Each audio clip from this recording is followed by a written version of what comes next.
வணக்கம் நண்பர்களே. So TNPL 2025 match 7 between Salem Spartans versus Trichy grand Cholas நடந்து முடிஞ்சிருச்சு. இந்த மேட்ச்ல சேலம் ஸ்பார்டன்ஸ் 7 ரன்ஸ் வித்தியாசத்துல வின் பண்ணிட்டாங்க. பேக் டு பேக் வின்ஸ் வர நான் ஒரு ஸ்டேஜ்ல என்ன நினைச்சேன்னா பெரிய மார்ஜின்ல வின் பண்ணுவாங்க. ஒரு ஸ்டேஜ்ல திருச்சி 48-6 அங்க இருந்து ராஜ்குமாரும் சரி கௌஷிக்கும் சரி வேற லெவல்ல கேம் எடுத்துட்டு போனாங்கன்னு வச்சுக்கோங்க.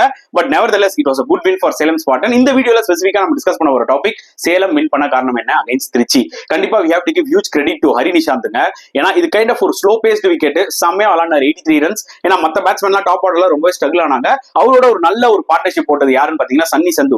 அவங்க பாத்தீங்கன்னா ஐ திங்க் ஒரு 47-48 அடிச்சாரு 25 பால்ஸ்ல. ரெண்டு பேரும் சேர்ந்து 93 ரன்ஸ் பார்ட்னர்ஷிப் ரொம்ப க்ரூஷியலா இருந்தது. 179 ரீச் பண்ணேன். அண்ட் அதுக்கப்புறம் போலிங்ல எடுத்துக்கிட்டீங்கன்னா pick of the bowlers Mohammed சூப்பரா போட்டு 4 விக்கெட் எடுத்தாரு. ஆனா அந்த லாஸ்ட் ஓவர்ல பொய்யாமொழி 16 ரன்ஸ் செமையா டிஃபெண்ட் பண்ணாருங்க. ஏன்னா ஒரு செட் பேட்ஸ்மேன் கௌஷிக் அங்க ஆடிட்டு இருக்காரு. அண்ட் பொய்யாமொழியோட அந்த ஸ்லோ டெலிவரிஸ் எல்லாம் அவுட்ஸ்டாண்டிங்கா இருந்துச்சு. கண்டிப்பா கிரெடிட் கொடுத்தாங்கணும். அதை விட முக்கியமா சேலம் ஸ்பார்டன்ஸோட ஃபீல்டிங் அண்ட் கேட்சிங் வேற லெவல்ல இருந்ததுங்க இந்த மேட்ச்ல.